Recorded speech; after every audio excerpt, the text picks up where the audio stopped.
Très heureuse de vous retrouver pour une nouvelle édition de l'information sur Espérance TV. Shalom à tous et à toutes et bienvenue. Démarrons ce journal avec les activités des structures de l'Église méthodiste, comme c'est le cas de la 6e édition du concours Regard philosophique organisé par les cours secondaires méthodistes de Yopougon. Une activité extrascolaire qui vise à stimuler et orienter les apprenants vers différents champs d'action associés aux études. Raphaël Dompé nous fait le point.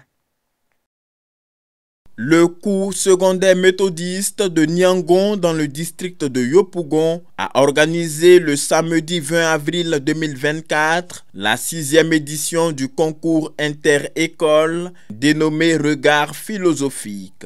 Cette compétition a eu pour thème central « À tes résolutions répondra le succès ». Débat philosophique, concours de langue, slam, karaoké, pratiques instrumentales, dessin, danse sont entre autres les rubriques qui ont été à l'ordre du jour.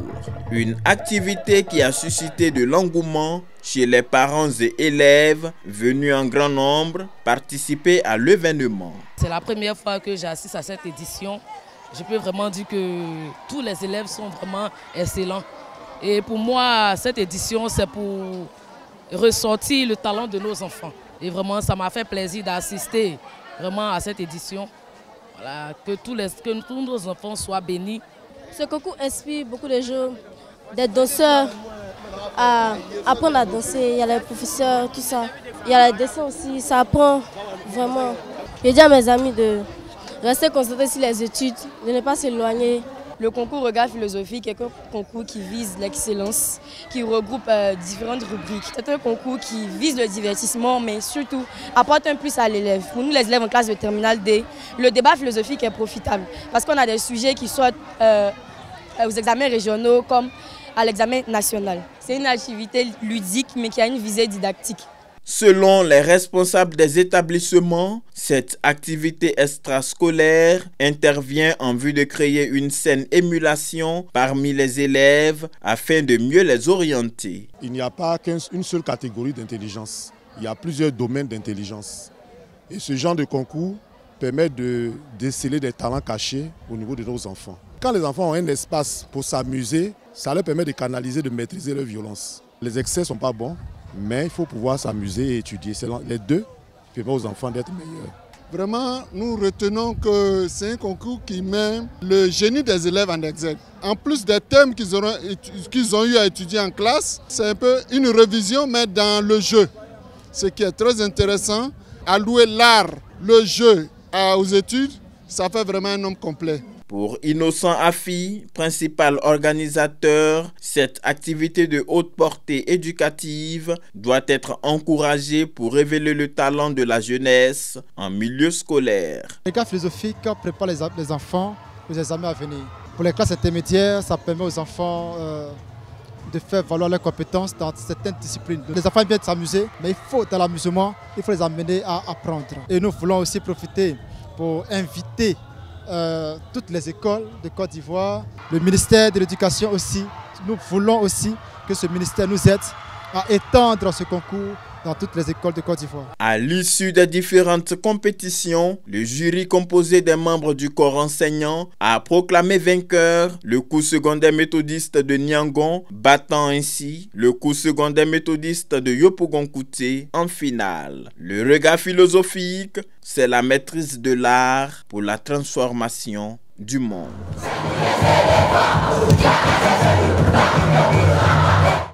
Des représentants de United Methodist Communications, l'Agence mondiale de la communication de l'Église méthodiste unie, ont séjourné ici en Côte d'Ivoire. Profitant de leur présence en terre ivoirienne, ils ont effectué des visites de travail aux médias méthodistes afin de s'enquérir de leur évolution. Le compte-rendu d'Emmanuel Abali.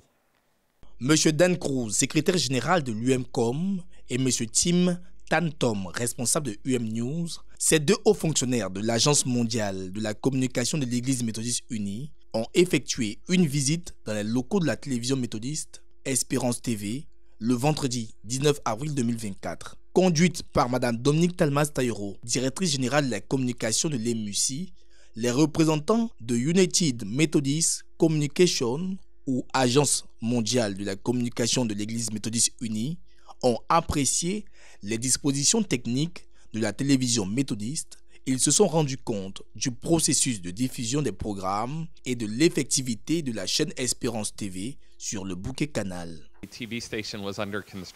Après avoir visité la télévision, il y a de ça quelques années, le bâtiment était en construction. En ce moment, c'était encore un projet. Aujourd'hui, la télévision est devenue une réalité avec le studio, les bureaux. On a des personnes aussi qui sont embauchées pour faire le travail et c'est merveilleux. Je voudrais aussi ajouter que le ministère de ce qu'on appelle la diffusion est vraiment en croissance en Côte d'Ivoire avec la radio et aujourd'hui la télévision. Et que l'Église en Côte d'Ivoire fait un travail merveilleux. En séjour sur le sol ivoirien depuis le jeudi 18 avril 2024, M. Dan Cruz et M. Tim Tanton de l'Agence mondiale de communication de l'Église méthodiste unie ont en perspective une rencontre avec son éminence le bishop Benjamin Boni, président de la conférence annuelle de l'Église méthodiste unie Côte d'Ivoire, avant leur retour.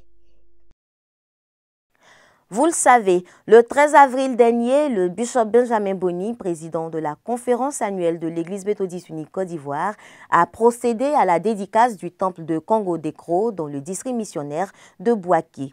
Portant le nom de Galilée, cet édifice bâti à la gloire de Dieu est l'œuvre d'une fidèle originaire de cette localité. Dans ce dossier proposé par la rédaction, Raphaël Dompé revient sur l'historique de la naissance de la communauté méthodiste unie de Congo-Décro.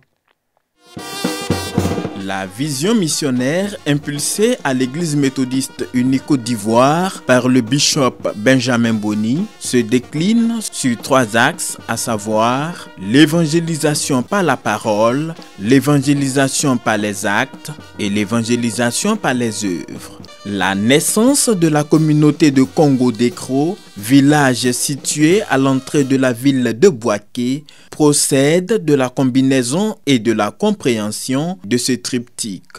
Nous sommes inscrits dans la vision du bishop de faire de l'évangélisation. Donc, rentrant dans le volet du bâtissement des temples, nous avons compris qu'il fallait implanter des églises dans le secteur de Bouaké. C'est ainsi qu'en 2018, nous avons fait Galilée à Congo-Décro. Donc, Dieu voulant, on a pu implanter la petite communauté de Congo-Décro, qui aujourd'hui a vu son temple sortir du trou par la grâce de Dieu. C'était juste une rencontre de Galilée. À cet événement, nous avons eu la présence de toute la communauté. Le très révérend avait souhaité avoir un terrain. Et Maman Atia s'est investie à ça et elle a eu le terrain. Le peuple n'était pas nombreux. Donc elle a dit, mais si je veux compter sur ce peuple, le nombre, on ne pourra jamais faire le temple.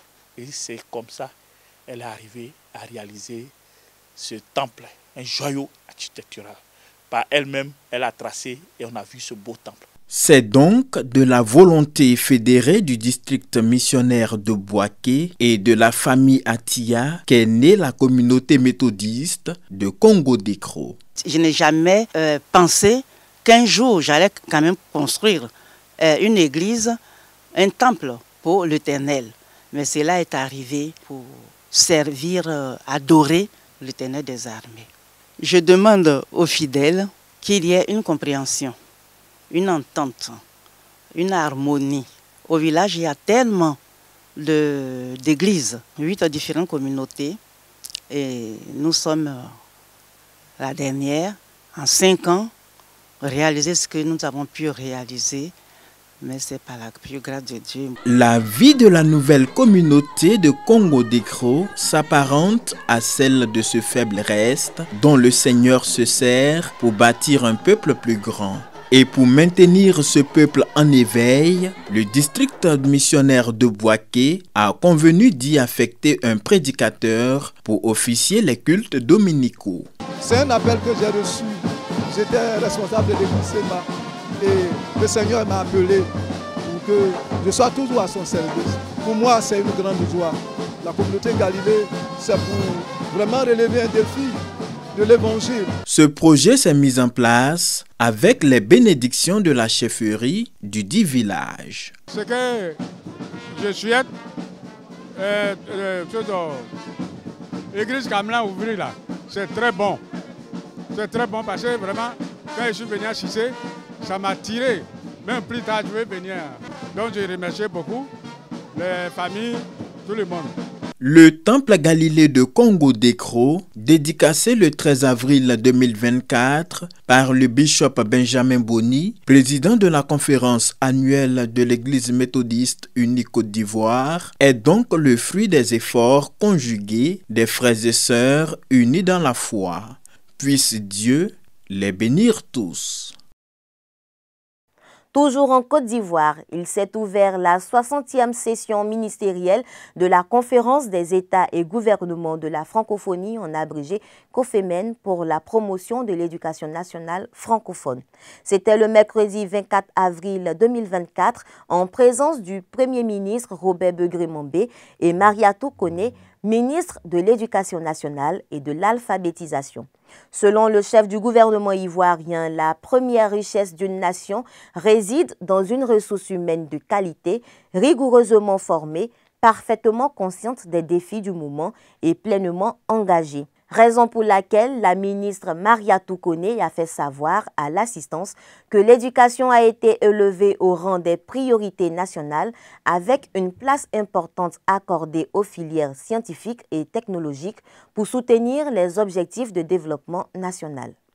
Dans le même temps, la ministre de la Fonction publique et de la modernisation de l'administration, Anne-Désirée Ouloto, a procédé le mercredi 24 avril dernier au lancement des concours administratifs et d'entrée à l'École nationale d'administration au titre de l'année 2024. Ce sont 369 concours de recrutement nouveaux et concours de promotion qui sont ouverts au public répondant aux critères de sélection. Toutefois, 13 concours sont suspendus en raison de la non-expression de besoins de personnel dans ces domaines. Pour toutes ces informations, les candidats sont invités à se rendre sur le site internet de la fonction publique. Et puis, la Côte d'Ivoire participe cette semaine à la 16e édition du Salon international de l'agriculture au Maroc autour du thème « Climat et agriculture pour des systèmes de production durables et résilients ». À travers le ministre des Ressources animales et halieutiques, Sidi Tiemoko Touré, la Côte d'Ivoire a partagé son expérience sur l'agriculture et fait des recommandations en lien avec la thématique du financement innovant pour accélérer l'adaptation de l'agriculture africaine au climat. Notons que le Salon international de l'agriculture se veut une lucarne qui permet la valorisation des ressources agricoles et la prise de décisions qui font la promotion des innovations dans ce secteur. Ouvrons à présent la page internationale. Au Togo, les citoyens sont appelés aux urnes pour des élections législatives le lundi 29 avril prochain. Un scrutin pour lequel les populations expriment de nombreuses attentes. Les images. Les législatives de lundi sont déjà au centre des préoccupations des habitants de Lomé, la capitale du Togo. Un vote très critiqué dans un contexte marqué par l'avènement d'une nouvelle république. Au-delà de cette querelle politique, le citoyen lambda attend de ce scrutin des solutions aux maux qui gangrènent son quotidien. J'attends des changements après ces élections. Ils doivent réduire nos impôts pour que nous puissions importer des marchandises et les vendre. C'est ce que nous attendons en tant que citoyens togolais. L'état de nos routes doit être amélioré. Nos dirigeants doivent faire plus dans ce domaine et c'est ce que j'attends de ces élections. Ils doivent construire des routes jusqu'aux régions éloignées. Certaines régions semblent avoir été laissées de côté comme si elles ne faisaient pas partie du pays. Ce débat doit être aussi porté par l'opposition. Mais ces manifestations ont été annulées ces dernières semaines. Des activistes dénoncent la répression instaurée par le régime. Aujourd'hui, même ceux qui sont les acteurs politiques de premier plan, notamment les partis politiques, qui peuvent discuter de ce changement de constitution, qui aurait dû passer par un débat assez large et par un référendum. Ces partis politiques ne sont pas autorisés à parler ni à manifester pour ce changement de régime. Alors, qui va en parler? Je crois aussi qu'il y a tellement de problèmes dans le pays que même si popularité le chef de l'État actuel va avoir, ça va être une popularité assez ténue parce qu'il y a trop de problèmes auxquels les jeunes sont confrontés. Le Togo doit organiser un scrutin présidentiel en 2025, mais l'échéance reste suspendue au sort réservé par Faure Gnassingbé au changement constitutionnel en chantier. En Tanzanie, les pluies diluviennes qui s'abattent sur le pays depuis quelques jours ont provoqué des inondations pour lesquelles on décompte plus de 150 décès et de nombreux dégâts matériels. Le Premier ministre tanzanien Kassim Majaliwa a annoncé ce jeudi que les inondations causées par les pluies diluviennes ont tué au moins 155 personnes et fait plus de 200 000 sinistrés à travers la Tanzanie, soit plus du double du nombre de morts rapportés il y a 2 semaines alors que les précipitations augmentent, en particulier dans la région côtière et dans la capitale Dar es Salaam. Plus de 50 000 foyers ont été touchés et des centaines de personnes ont été blessées. Selon le chef du gouvernement tanzanien, ce cataclysme serait dû au phénomène climatique El Niño qui aurait aggravé la saison des pluies en cours, provoquant des inondations, des glissements de terrain et détruisant les routes, les ponts et les voies ferrées. Les écoles inondées ont été fermées et les services d'urgence sont mobilisés pour secourir les personnes bloquées par les eaux. Les autorités tanzaniennes ont conseillé aux personnes vivant dans des zones de faible altitude d'évacuer et de se réfugier sur des terrains plus élevés. Le Premier ministre a exhorté les responsables du district à acheminer rapidement des vivres aux sinistrés. Plusieurs pays d'Afrique de l'Est, dont le Kenya et le Burundi, sont frappés ces dernières semaines par des précipitations supérieures à la normale. En sport, le président français Emmanuel Macron est auteur d'un but par pénalty. C'était au cours d'un match de gala organisé en faveur des enfants et adolescents hospitalisés. Le président français Emmanuel Macron a participé mercredi à un match de football caritatif au stade Bernard Giroux en banlieue parisienne. Ce match de gala a permis de récolter 57 500 € pour l'opération Pièce jaune, une fondation française qui se consacre à l'amélioration des conditions de vie des enfants et des adolescents hospitalisés. L'ancien entraîneur d'Arsenal, Arsène Wenger, était à la tête de l'équipe des Rouges, tandis que celle des Blancs était dirigée par le journaliste français Jacques Vendroux. L'équipe de Vendroux, composée de Macron et de vétérans du football français tels que Didier Deschamps, Laurent Blanc, Robert Pires ou encore Didier Drogba, s'est imposée par 5-3. Ce match a été l'occasion pour l'ancien champion du monde 98 Robert Pires de s'illustrer en marquant un triplé. L'ancien entraîneur de l'OM et de Lyon, Rudy Garcia, a inscrit un 4e but avant que Pires ne soit victime d'une faute en seconde mi-temps et que Macron ne marque un pénalty avec l'aide d'un gardien de but adverse plutôt généreux. Et c'est sur cette note que nous mettons fin à cette édition. Retenons que selon le calendrier méthodiste, le dimanche 28 avril 2024 est consacré à la Bible dans toutes les églises locales. Merci de votre aimable attention. Le programme continue sur Espérance TV. Dieu vous bénisse.